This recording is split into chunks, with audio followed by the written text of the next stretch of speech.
হে WhatsApp guys, কেমন আছো সবাই? আশা করি সবাই খুব ভালো আছো। র্যান্ডম ভিডিও চ্যানেলের মুভির এক্সপ্লেনেশন সিরিজে আজকের পর্বে আমি বলবো না যে অসাধারণ একটা সিনেমা বা খুব ভালো একটা সিনেমা, এরকম কিছু বলবো না, কিংবা আমি যে খুব ভালো বোঝাতে পারবো এটা আমি নিশ্চয়তা দিতে পারছি না। তবে অ্যাকচুয়ালি এই সিনেমাটির আমি যখন একটা হিন্দি এক্সপ্লেন দেখি আমার কাছে অনেক বেশি ভালো লেগেছিল। এবং তুমি যদি আমাদের চ্যানেলের অ্যাবাউটে যাও তাহলে দেখতে পাবে যে একজন দর্শক হিসেবে আমার যেটা পছন্দ হয় সেটা আবার আমি আমার দর্শকদের সাথে শেয়ার করি। তো সেই হিসেবে আমি মূলত এই সিনেমাটা এনেছি। তো যাই হোক, এটা একটা তুর্কিশ সিনেমা, রিলিজ পেয়েছিল 2014 সালে এবং এই সিনেমাটির IMDb রেট কিন্তু অনেক ভালো, 10-এ 7.1। বুঝতেই পারছো অনেক ভালো একটা সিনেমা। তবে এই সিনেমাটা আমি যে কারণে এনেছি সেটা হচ্ছে নর্মালি আমরা হলিউড কোরিয়ান সিনেমায় বেশি এক্সপ্লেন করি, কিন্তু তুর্কিশ এই সিনেমাটি আমি যখন এক্সপ্লেন করতে গিয়েছি তখন তুর্কির যে মানুষগুলো, স্পেশালি এই সিনেমার যে নায়ক এবং ওখানের যে গ্রাম বা পরিবেশ সবকিছু তো আমার কাছে ভালো লেগেছে। তার উপর এটার স্টোরিটাও এমন একটা স্টোরি যেটা হয়তো বেস্ট না, হয়তো আমি ভালো মতো এক্সপ্লেন করতে পারবো না, কিন্তু তারপর আমি তোমাদের সাথে শেয়ার করতে চাই আর কি। আমি আসলে খুবই দুঃখিত, আমি যেটা বোঝাতে চাচ্ছি সেটা আমি বোঝাতে পারছি না, মানে আমি পেটে আসছে মুখে আসছে না। তো যাই হোক, বাড়তি কোনো কথা বাড়াবো না। তবে গাইজ, ভিডিওটা স্টার্ট করার পূর্বে ছোট্ট একটা কমার্শিয়াল বিজ্ঞাপন রয়েছে এবং আমি এর বেশি কিছু বলতে পারছি না কারণ তোমরা অলরেডি অভ্যস্ত, তোমরা জানো কি করতে হবে। তো আমি বিজ্ঞাপনটা প্লে করে দিচ্ছি, কাইন্ডলি তোমরা এতটুকু সহ্য করো প্লিজ। আমি বিজ্ঞাপনটা প্লে করেছি।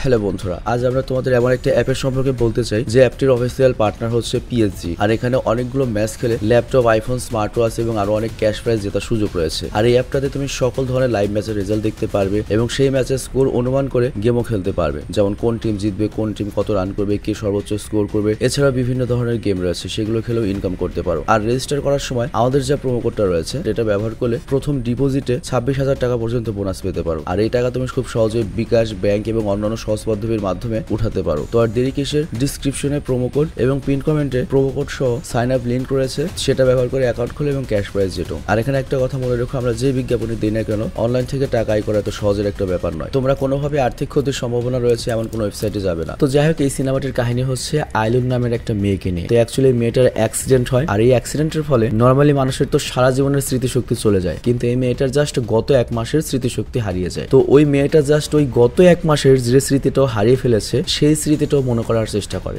আর এই নিয়ে সিনেমার কাহিনীটা এগিয়ে যাবে। তো যাই হোক, কাহিনীটা যখন শুরু হয় তখন আমাদের আইলুলকে দেখানো হয়, সে খুবই হাসি খুশি এবং খুবই মডার্ন একটা মেয়ে, দেখতেই পাচ্ছ। তুর্কি, আইলুল অবশ্যই মুসলিম, কিন্তু মুসলিম যতগুলো কান্ট্রি রয়েছে তার মধ্যে তুর্কি হচ্ছে সবচেয়ে হাইলি আপডেটেড কান্ট্রি, লাইক আমেরিকার মতো একবারে। তো আইলুল শুধুমাত্র হাসি খুশি আর স্মার্ট তা কিন্তু না, সিগারেট খায়, পার্টি করে, মদ খায়। আর এর কারণটা হচ্ছে সে মূলত তুর্কিশ যে মিডিয়া রয়েছে সেখানে কাজ করে। তুমি নর্মালি আমাদের দেশের মিডিয়ার দিকে তাকাও, দেখবে যে আমাদের যারা মিডিয়াতে কাজ করে তাদের লাইফস্টাইল আর আমাদের লাইফস্টাইলের মধ্যে কত পার্থক্য। তো যাই হোক, এখানে আমরা জানতে পারি আইলুলের সবচেয়ে যে বেস্ট ফ্রেন্ড রয়েছে তার নাম হচ্ছে ব্যারাক। তো ব্যারাক ওর জন্য একটা নতুন অফার নিয়ে আসে, সেটা হচ্ছে একটা নতুন শো যেটা নাম হচ্ছে এ স্মল সেপ্টেম্বর অ্যাফেয়ারের কাজ শুরু করবে, মানে কোন একটা রিয়েলিটি শো। তো আইলুল এটা শুনে খুব খুশি হয় যে এই শো এর সাথে ওর জীবন নতুন ভাবে শুরু করতে চলেছে। আর অন্যদিকে ওর বয়ফ্রেন্ড আদিল, সে কিন্তু নাটকের একটা মোটামুটি জনপ্রিয় অভিনেতা, আর আদিল ওকে অনেক ভালোবাসে, আর আইলুলও তার সাথে সম্পর্কে খুশি। কিন্তু এখানে উল্লেখ্য, আইলুল হচ্ছে এমন টাইপ একটা মেয়ে, ডাইরেক্ট ধরা দেবে না। ও আদিলের সাথে থাকে, মিশে, সবই করে, কিন্তু সবসময় মুখে বলে আমি কাউকে ভালোবাসি না। কিন্তু আইলুল খুব খুশি ছিল এটা ভেবে যে সে খুব শীঘ্রই নতুন একটা শোর কাজ করতে চলেছে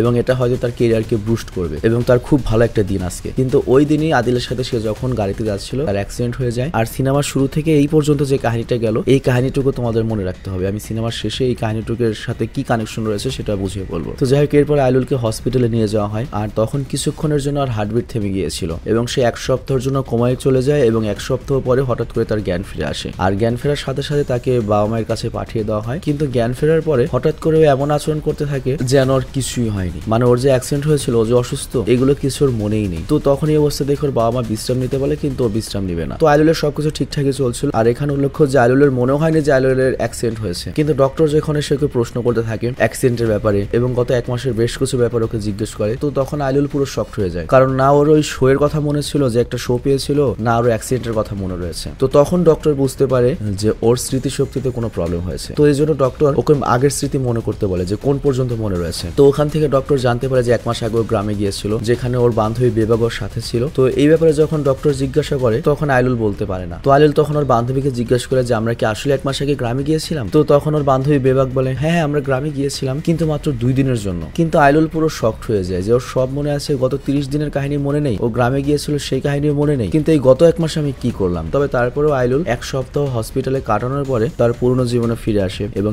এগিয়ে যেতে থাকে এবং সে প্রত্যেককে বলতে থাকে যে ওর জীবন নর্মাল এবং ঠিকঠাক চলছিল, কিন্তু মাঝে মাঝে ওর পুরনো কোনো কল্পনা আসতো এবং হারিয়ে যাচ্ছিল কল্পনার মধ্যে। তো এটা ভেবে ওর বান্ধবীকেও জিজ্ঞেস করতো যে আমি যে গ্রামে গিয়েছিলাম, আমার কোনো স্মৃতি মনে পড়ছে না কেন। তো এইসব প্রশ্ন শুনে ওর বান্ধবী ভয় পেয়ে যেত। তো এক রাতে আইলুলের এরকম অনেক কিছু মনে পড়তে থাকে আর ওই স্মৃতির পেছনে ছুটতে থাকে যে কি হয়েছিল। কিন্তু বেরাক আর আদিল ওকে বলে যে পাগলামি করো না, তুমি পুরোপুরি ঠিক আছো, এমন কিছু নেই যেটা তোমাকে মনে করতে হবে। কিন্তু এইসব কথায় আইলুলের মধ্যে আরো প্রশ্ন জাগে। ওর কাছে মনে হয় এই 1 মাসের মধ্যে নিশ্চয়ই এমন কিছু লুকিয়ে রয়েছে যেটা আমার অবশ্যই মনে করা উচিত এবং বেবাক আর আদিল চাচ্ছে না সেটা আমি মনে করি। তো এর জন্য সে বেবাককে জিজ্ঞেস করে, আচ্ছা গত 1 মাসের আমার কোনো মেসেজই ফোনে নেই কেন? তো বেবাক তখন বলে যে তোর ফোন তো হারিয়ে গিয়েছিল। কিন্তু এরপর আইলুল যখন বেবাকের ফোন চেক করে তখনও ফোন চেক করে দেখতে পায় যে অ্যাক্সিডেন্ট হওয়ার আগের রাত পর্যন্ত ও বাড়িতেই আসেনি, ও শহরেই ছিল না এবং অ্যাক্সিডেন্ট হওয়ার আগের 30 দিন পর্যন্ত পুরো 1 মাস ওরা এই গ্রামে ছিল, যেটা সম্পর্কে ওর বান্ধবী বেবাক বলেছে যে ওরা মাত্র 2 দিন সেখানে ছিল। তো এই জন্য আইলুল এবার জানতে চায় যে আমরা যে গ্রামে 1 মাস ছিলাম সেখানে অ্যাকচুয়ালি কি হয়েছিল তুই বল। কিন্তু বেবাক এই সম্পর্কে কিছু বলে না। তো এই জন্য আইলুল করে কি নিজের আগ্রহ থেকেই তার প্রশ্নের উত্তর খুঁজতে বেবাককে নিয়ে সেই গ্রামে চলে আসে। মানে ওর ধারণা আমি যদি ওই গ্রামে যাই, ওই গ্রামের অনেক কিছু দেখলে গ্রামে কি হয়েছে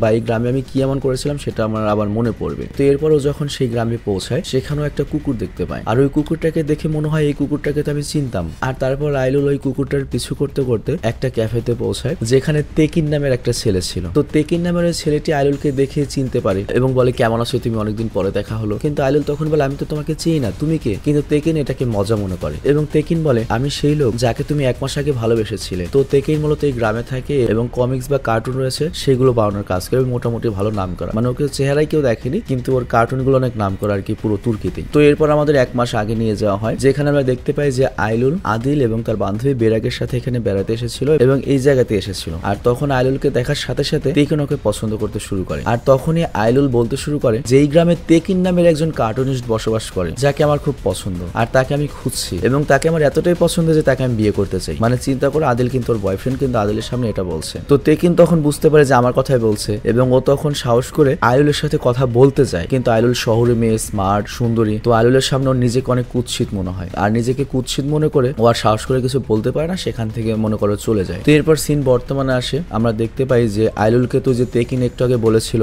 যে তুমি কি আমাকে চিনতে পারোনি, আইলুল বলে না আমি তো তোমাকে চিনি না। তো ওইটার পরে অনেক ভয় পেয়ে গিয়েছে যে আমি কি ভুলে গিয়েছি। তো এটা ভয় পেয়ে ও আবার বেরাগের ঘরে চলে আসে, মানে যে হোটেল ওরা থাকতে এসেছে, এবং ও বেরাগকে আদিলের সাথে কোনো কথা বলতে শুনে ফেলে। আর এখানেও বুঝতে পারে যে আদিল চায় না যে গত 1 মাসে গত 30 দিনে যেটা হয়েছে সেটা আইলুলের মনে পড়ুক। আর এদিকে আমরা দেখতে পাই ওই কুকুরটি এবং তেকিন দুজনই খুব নিরাশ ছিল যে আইলুল ওদেরকে ভুলে গিয়েছে। কিন্তু তার থেকে আরো বেশি নিরাশ ছিল গুলসা নামের একটা মেয়ে। সে মূলত আইলুল আর তেকিনকে পরিচয় করিয়ে দিয়েছিল বা কানেক্ট করে দিয়েছিল। তো গুলসা মূলত তেকিনের বেস্ট ফ্রেন্ড, মানে পিচ্ছি কিন্তু বেস্ট ফ্রেন্ড, এবং ও সি বিচে টুপি বিক্রি করতো। আর ও 1 মাস আগে খেয়াল করেছিল যে তেকিন আইলুলকে ফলো করছে। তো এর জন্য ও সিদ্ধান্ত নিয়েছিল ওই দুজনকে মিলিয়ে দেবে এবং ওর চেষ্টা সফল হয়েছিল। মানে আইলুলরা সি বিচে বসেছিল আর তখন ওই ছোট বাচ্চা মেয়েটি গিয়ে তেকিনকে দেখিয়ে দিয়েছিল যে আপনাকে ওই ছেলেটা পছন্দ করে। তো আইলুল তখন তেকিনের দিকে তাকে মানে হাই বলেছিল এবং ডিনারের জন্য জিজ্ঞেস করেছিল, যেটা তেকিনের জন্য চমৎকারের মতো ছিল, অবিশ্বাস্য একটা ব্যাপার ছিল। কিন্তু আইলুল যখন তেকিনের দিকে ওই হাত নাড়াটা দিয়েছিল তখনই আইলুলের বান্ধবী বেরাগ জিজ্ঞেস করেছিল তেকিনের কাছে, এই তুমি এটা কি করছো, এই গ্রামের এই ছেলেটাকে তুমি হাই দিলে? তখন আইলুল বলে আরে ভাই গ্রামে এসেছি মজা করতে, একটু টাইম পাস করার জন্য তো একজন লোক লাগবে, তো এর জন্য ওই ছেলেটাকে ডিনারে ডাকলাম। তো আমরা মাত্র যে দৃশ্যটা দেখলাম এটা কিন্তু এখানে আসার পরে আইলুলের মনে পড়েছে। তো এর জন্য ও যখন ওর বান্ধবীকে এই ব্যাপারটা জিজ্ঞেস করে যে এরকম কোনো কিছু একটা হয়েছিল একটা ছেলের সাথে, তো ওর বান্ধবী বলে হ্যাঁ তুই টাইম পাস করার জন্য এখানে একটা ছেলের সাথে ডিনারের জন্য ডেকেছি। তো আইলুল তখন বলে যদি টাইম পাসের জন্য আমি কোনো একটা ছেলেকে ডিনারের জন্য ডাকি তাহলে তোরা কেন ভয় পাচ্ছিস যে আমার সব মনে পড়ে যাবে, কি হয়েছিল আসলে সে রাতে আমি এখানে কি করেছিলাম? তো এখানে আইলুলের বান্ধবী কিছু বলে না। তো এই জন্য আইলুল নিজেই সিদ্ধান্ত নেয় সে তেকিনের সাথে কথা বলবে। তো তেকিনের সাথে সে যখন দেখা করে তখন সে তেকিনকে বলে যে আমার এখান থেকে যাওয়ার পরে অ্যাক্সিডেন্ট হয়েছে যার জন্য গত 1 মাসে এখানে আমি কি করে গিয়েছি আমার কিছুই মনে নেই। তো এই জন্য তেকিন তাকে সবকিছু বলতে শুরু করে যে 1 মাস আগে ডিনারের জন্য সে আইলুলের জন্য এখানে অপেক্ষা করছিল এবং সে খুব ভয়ে ছিল কারণ প্রথমবার সে কোনো সুন্দর একটা মেয়ের সাথে দেখা করছে। কিন্তু এই ক্যাফের যে ওনার ওই মেয়েটি আবার তেকিনের বন্ধু ছিল এবং সে ওকে সাহস দিচ্ছিল। কিন্তু যখনই আইলুল সামনে আসে তখন আইলুলকে দেখে তেকিন ভয় পেতে শুরু করে এবং তেকিনের মনে হতে থাকে এই মেয়েটা এসে হয়তো আমার মন ভাঙবে। কিন্তু ওই রাতেই মূলত আইলুলদের এই গ্রামে শেষ রাত ছিল। তো এই জন্য ডিনারে আসার সাথে সাথে ওর কাছে কল আসে যে আমাদের যেতে হবে। তো এর জন্য ডিনার না করে তুমি চলে গিয়েছিলে। তো তেকিন যখন এগুলো আইলুলকে বলছিল তখনই আইলুলের কাছে আবার কল আসে তার বান্ধবীর এবং বেরাক তাকে বলে তুমি দ্রুত তেকিনের কাছ থেকে দূরে সরে যাও। তো আইলুলের তো পূর্বের কোনো স্মৃতি মনে নেই। তো এর জন্য আইলুল তার বান্ধবীর উপর ভরসা করে তেকিনের কাছ থেকে দূরে সরতে থাকে এবং ওর কাছে মনে হয় যে নিশ্চয়ই গ্রামে আমি 1 মাস আগে যখন এসেছিলাম আমার সাথে খারাপ কিছু হয়েছিল, এই তেকিন হয়তো খারাপ কোনো কিছু করেছিল আমার সাথে বা তেকিন হয়তো আমার জন্য বিপজ্জনক। তো এই ভয়ে আইলুল করে কি ওর কাছ থেকে দূরে পালাতে থাকে এবং অন্য লোকদের কাছে সাহায্য চাইতে থাকে। কিন্তু আশেপাশের লোকজনকে সাহায্য করার জন্য এগোয় না এবং অদ্ভুতভাবে ওর দিকে তাকিয়ে থাকে। কেন অদ্ভুতভাবে তাকিয়ে থাকে এটা পরে বুঝতে পারবে। আর এদিকে তেকিন তো লাগাতার বোঝানোর চেষ্টা করছে যে না, তুমি যখন 1 মাস আগে এসেছিলে আমি কখনোই তোমার ক্ষতি করিনি এবং আমি কখনোই তোমার ক্ষতি করতে পারবো না। এবং সে আইলুলকে শান্ত করে এবং বোঝায় যে তোমার ভয় পাওয়ার কোনো প্রয়োজন নেই। এবং তেকিন চলে যাওয়ার আগে আইলুলকে বলে কি হয়েছিল তোমাকে মনে করতেই হবে। তো এই জন্য আইলুল করে কি বাড়িতে ফিরে বেবাকের কাছে জিজ্ঞাসা করে যে কি হয়েছিল বল, 1 মাস আগে আমি যখন তেকিনের সাথে ডিনারে গিয়েছিলাম তারপর কি হয়েছিল বল। তো বেবাক তখন বলে যখন তুই ওর সাথে ডিনার করতে গিয়েছিলি তারপর আমি তাকে কল দিয়েছিলাম, আমরা যখন বাড়ি ফিরে যাচ্ছিলাম হঠাৎ করে তুই তোর মন চেঞ্জ করে ফেলিস এবং তুই বলিস যে আমি এই দ্বীপের এই গ্রামে আরো কিছুদিন থাকতে চাই, কারণ আমি আদিল আর আমার সম্পর্কে পুরো বোর হয়ে গিয়েছি, আমার একটু মজ মাস্তির দরকার। তো এই কথা শোনার পরে আইলুলের আস্তে আস্তে একটু কিছু মনে পড়তে শুরু করে এবং তার মনে পড়ে সেই দিন সে আবারও তেকিনের সাথে দেখা করেছিল। কিন্তু তারপর কি হয়েছিল সেটা শোনার জন্য আইলুল বর্তমানে আবারও গিয়ে তেকিনের সাথে দেখা করে। তো তেকিন এখানে ওকে প্রত্যেকটা জিনিস মনে করিয়ে দিতে চায় আর মনে করিয়ে দেওয়ার জন্য ও কার্টুনের মাধ্যমে সেগুলো আর্ট করতে থাকে যে অমুক জায়গায় নিয়ে গিয়েছিলাম, ওখানে অমুক কিছু খাইয়েছিলাম, তো সারাদিন আমরা অনেক মজা করেছিলাম, কিন্তু তার পরের দিনই তুমি আবার শহরে ফেরার জন্য বের হচ্ছিলে, কিন্তু তখন আমি কোনোভাবে তোমাকে আটকিয়েছিলাম এবং এখানে আরেকটা দিন থাকার জন্য রাজি করে নিয়েছিলাম। আর তারপর যখন আরেকদিন আমরা একসাথে কাটাই, পরের দিন তুমি আবারও শহরে ফেরার কথা বলো আর ওইবার তোমাকে আমি আটকিয়েছিলাম অনেক সুন্দর একটা সূর্যাস্ত দেখাবো এই কথা বলে। তো পরের দিন বিকেলে আমরা একসাথে সমুদ্র পাড়ে সূর্যাস্ত দেখেছিলাম এবং তখন তুমি বারবার ফোন ধরছিলে। তো এই জন্য আমি বলেছিলাম যে ফোনের মাধ্যমে প্রকৃতির আসল সৌন্দর্য, সত্যিকারের সৌন্দর্য দেখা যায় না এবং ওই দিনই তুমি প্রথম আমাকে ছুঁয়েছিলে। কিন্তু আইলুল যখন এগুলো শুনে ওর কাছে এগুলো মিথ্যে মনে হয় এবং আইলুলের কাছে মনে হয় যে তেকিন আর আমার মধ্যে আকাশ পাতাল ব্যবধান। আমি শহরের মিডিয়ার একটা ধনী মেয়ে, আমি এতখানি স্মার্ট, এতখানি সুন্দরী, আমি এই গ্রামের এই ছেলের জন্য এত পাগল হবো কিসের জন্য? ওর জন্য আমি গ্রামে থেকে যাবো কেন? ওর সাথে আমি সূর্যাস্ত দেখবো কেন? ওর আমি হাত ধরবো কেন? এরকম একটা ছেলেকে আমি তো কোনোভাবে ভুলে আমার কাছে আসতে দিতে পারি না। তো আইলুল তখন বলে এই সবকিছু হয়তো তোমার কল্পনা ছিল, আমি তোমার উপর মোটেও ভরসা করতে চাই না, তবে তারপরে তুমি তোমার কাহিনী কন্টিনিউ করো, তোমার কাহিনী শুনতে ভালোই লাগছে। তো তখন তেকিন বলে ওই সূর্যাস্ত দেখার পরে তুমি এর পরের দিন আর শহরে ফেরত যেতে চাওনি, তুমি বলেছিলে পরের দিন আমার সাথে এই বিচে সাঁতার কাটবে আর এরপর বলেছিলে তারপর তুমি আমার সাথে নাচতেও চাও। তো সেই হিসেবে আমরা বিচে দিনভর সময় কাটাতে থাকি, তুমি বিচে গোসল করছিলে, কিন্তু আমাকে যখন তুমি গোসল করতে বলো বা নামতে বলো তখন আমি নামছিলাম না, কারণ আমি পানিতে ভয় পাই। তো ওই দিনই নাকি আইলুল প্রথমবার তেকিনকে পুরোপুরি বুঝেছিল এবং ও জানতে পেরেছিল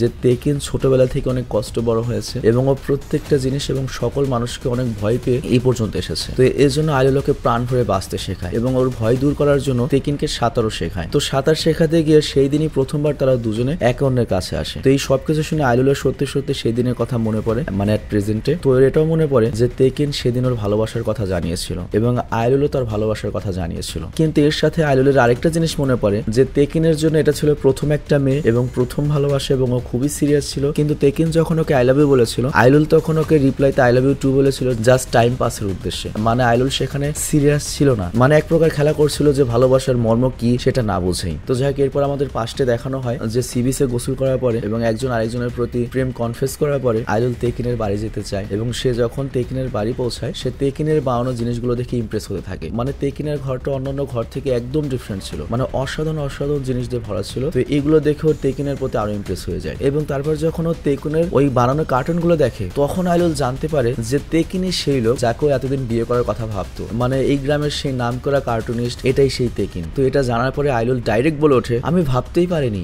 এত নামকরা একটা কার্টুনিস্ট, এত ভালো কার্টুন বানানো একটা লোক দেখতে এত কুৎসিত হবে, চিন্তা করো। তো এটা শুনে তেকির মন ডাইরেক্ট ভেঙে যায়। আর এই কথাটা আমার সাথে একটু যায়, আমার ভয়েস শুনে অনেকে মনে করে না জানি কত হ্যান্ডসাম, না জানি কত সুন্দর, আমাকে দেখলো মানুষ এই কথাই বলবে আর কি। তেকিনের তখন মনে হয় এই মেয়েটার সাথে আমি এত সময় কাটালাম। তো যাই হোক, বুঝতেই পারছো তুমি একটা মেয়ের সাথে আজকেই প্রেম করেছো, এই মেয়েটা তোমাকে অনেকদিন ধরে পছন্দ করে তোমাকে না চেনে, কিন্তু যখন তোমাকে চিনলো তখন বলে দিল যে এত নাম করা একটা কার্টুনিস্টের চেহারা এত খারাপ হবে বা এত কুৎসিত হবে। আবার এদিকে আইলুলের মনে হয় যে না, সরাসরি এই কথাটা বলা উচিত হয়নি। অ্যাকচুয়ালি বুঝতেই পারছো টাউনের একটা মেয়ে, বড়লোক একটা মেয়ে, এরা আসলে গ্রামের মানুষকে কিছু মনেই করছে না। আর তাছাড়া তেকিনের সাথে তো সত্যিকারের প্রেমও করছে না, জাস্ট টাইম পাস করছে। তবে তারপরেও কি মনে করে কি তেকিনের কাছে যায় এবং তেকিনকেও বোঝায় যে আমি একটু ভুল বলে ফেলেছি এবং এরপরও বলে যে তুমি প্লিজ আমার একটা ছবি বানিয়ে দাও, আমি জাস্ট জানতে চাই যে তোমার চোখে আমি কেমন। তো এরপর তেকিন যখন আইলুলের ছবি আর্ট করে তখন আইলুল না চাইতেও, মানে আইলুলের কাছে প্রেমের কিন্তু কোনো দাম নেই, ও না চাইতেও করে গিয়ে তেকিনের প্রেমে পড়ে যায় এবং ওই রাতে তেকিনের বাড়িতেই থাকে এবং এরপর থেকে তেকিনের সাথে থাকা শুরু করে এবং তারা কন্টিনিউয়াসলি একে অপরের সাথে ছিল, তারা একে অন্যের সাথে খুশি ছিল এবং আস্তে আস্তে আইলুলের যেটা হয়, আইলুল যে একটা টাউনের মেয়ে, ও যে মডার্ন স্মার্ট শিক্ষিতা এবং ও যে একটা মিডিয়ার মেয়ে এটাও ভুলে যায়। মানে বাইরের ব্যাপার, বাইরের দুনিয়া সবকিছু ভুলে যেতে শুরু করে, ইভেন ও মোবাইলও চালায় না আগের মতো। আর তেকিন এদিকে মনে করে যে আইলুল পুরোপুরি চেঞ্জ হয়ে গিয়েছে, তাকে এখন সত্যি ভালোবাসে, সে তাকে ছেড়ে আর কোথাও যাবে না। কিন্তু এক রাতে ওর বান্ধবী বেবাকের কল আসে এবং বেবাক যখন কল করে তখন আইলুল বলে আসলে তো আমার শহরে আসা উচিত ছিল, আমি এখানে কেন রয়েছি। তো এটা শুনে তেকিন বুঝতে পারে যে আমি মিথ্যে স্বপ্ন দেখছি। এটাই সত্যি ছিল যে আমার মতো একটা কুৎসিত লোককে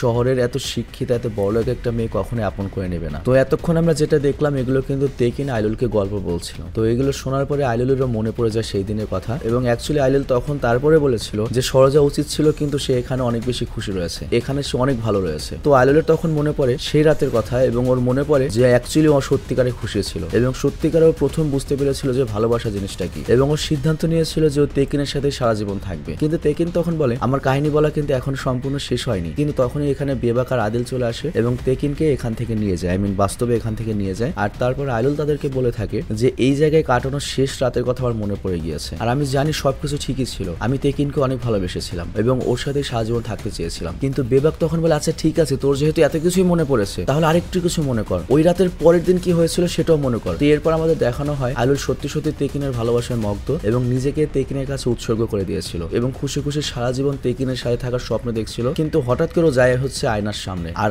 আয়নার সামনে যখন ও যায় ও তখন দেখতে পায় যে আমি কত বদলে গিয়েছি, আমি সেই আইলুল, আমি এখন গ্রামের এই বস্তি মার্কা আইলুল হয়ে গিয়েছি। এখানে থাকতে থাকতে আমি আমার কেরিয়ার ভুলে গিয়েছি, আমার অবস্থান ভুলে গিয়েছি, সব ভুলে গিয়েছি। তো ওর নিজের পরিবর্তন দেখে মারাত্মক ভয় পেয়ে যায়, আর এই ভয়ের কারণে ওর বান্ধবীকে আবার কল করে এবং কান্না করতে করতে বলে আমি বাড়ি ফিরতে চাই, প্লিজ আমাকে বাড়ি নিয়ে চল। তো এরপর আইলুলের তার বাকিটুকু কাহিনী মনে পড়ে, যেখানে আমরা দেখতে পাই যে আইলুল কিন্তু তেকিনের বাড়ি ছেড়ে ফাইনালি আবার হোটেল এসেছে এবং ওকে নিতে আদিল এবং ওর বান্ধবী বেবাগ এসেছে। তো এখানে আমরা দেখতে পাই আইলুল কিন্তু তেকিনের বাড়ি থেকে আসার পরই হোটেল ওঠার পরই আবার আগের মতো গেট আপ নিয়েছে, সিগারেট খাচ্ছে, মদ খাচ্ছে, পার্টি করছে। তো তেকিন তখন আইলুলকে খুঁজতে খুঁজতে এখানে আসে। তো তখন তেকিন ওদের দুজনের সামনে বলে যে আইলুল আমার গার্লফ্রেন্ড, আর তখন ওরা দুজনে ওর উপর হাসতে থাকে। ইভেন আইলুল ওকে নিয়ে ঠাট্টা করে থাকে এবং বলে ছি তুমি নিজের চেহারা আয়নায় কখনো দেখেছো? তোমার মতো একটা ছেলের সাথে আমি প্রেম করবো? ছি, আর আমি তো তোমাকে কখনোই ভালোবাসিনি, তুমি কি একটাকে ভালোবাসা মনে করেছো? আমাদের ভালোবাসা তো শুধু 1 মাসের ছোট্ট একটা অ্যাফেয়ার ছিল। তো এই পুরো জিনিসটা আইলুলের মনে পড়ে যায় এবং আইলুল বুঝতে পারে যে সে সত্যি একজনের মন নিয়ে খেলা করেছিল এবং তেকিন নামের ওই ছেলেটার সত্যিও মন ভেঙে দিয়েছিল এবং ও খুব অনুতপ্ত হয় এবং ও সিদ্ধান্ত নেয় তেকিনের কাছে গিয়ে ক্ষমা চাইবে, জিদ করতে থাকে। কিন্তু ওর বান্ধবী তখন আইলুলকে বোঝায় যে দেখ তুই এখনো অসুস্থ, তোর হসপিটালে যাওয়াটা জরুরি, আমাদের শহরে ফিরে যেতে হবে। কিন্তু তারপরে আইলুল থামে না এবং ওর সময় নষ্ট না করে তেকিনের বাড়ির দিকে দৌড়ায়। কিন্তু যখন সে তেকিনের বাড়ি পৌঁছায় ওই সময় সে বাড়িতে শুধুমাত্র সেই বাচ্চা মেয়েটা তেকিনের ছোট্ট বন্ধু গুলসাকে দেখতে পায় এবং গুলসা তাকে বলে তেকিন এখানে নেই। তো যখন গুলসা বলে যে তেকিন এখানে নেই তখন আইলুলের মনে হয় যে তেকিন হয়তো সেই জায়গায় থাকবে যেখানে আমরা দুজন লাস্ট গোসল করেছিলাম, মানে সি বিচে। তো আইলুল যখন সামনের দিকে যেতে লাগে তখন ওর সামনে একটা কাকতুরা পড়ে, আর এটা তেকিনের ক্ষেতের কাকতুরা। তো কাকতুরাকে দেখে আইলুলের সেই শেষ মুহূর্তের কথা মনে পড়ে যায়। আর এখন এই সিনেমার আসল টুইস্টটা আসে। অ্যাকচুয়ালি আমাদের আইলুল 1 মাস পরে যখন এই বাস্তবে এই গ্রামে বা এই দ্বীপে আবার ফিরে এসেছে, তার আসলে তেকির সাথে কখনো দেখাই হয়নি। সে এতদিন তেকিনকে যা দেখেছে পুরোটাই কল্পনা ছিল। অ্যাকচুয়ালি যেই দিন আইলুল তার বাড়ি বা শহরে ফিরছিল সেই দিন শেষবারের মতো তেকিন তাকে আটকাতে এসেছিল, কিন্তু আইলুল সেই সময় তাকে বলেছিল যে সে তেকিনের মতো ছেলেকে কখনোই ভালোবাসতে পারে না, তেকিনের মতো একটা ভিতর কুৎসিত মানুষকে কে ভালোবাসবে। কিন্তু আইলুল কখনো ভালোবাসা পায়নি, ছোটবেলা থেকে মানসিক একটা মনে করে অন্যভাবে বড় হয়েছে। তো আইলুল মূলত এরকম একটা মেয়ের গেম বা খেলা নিতে পারেনি, যে কারণে ও করে কি আইলুলের কাছ থেকে ধোকা পাওয়ার পর তখনই পানিতে ডুবে জীবন দিয়ে দিয়েছিল।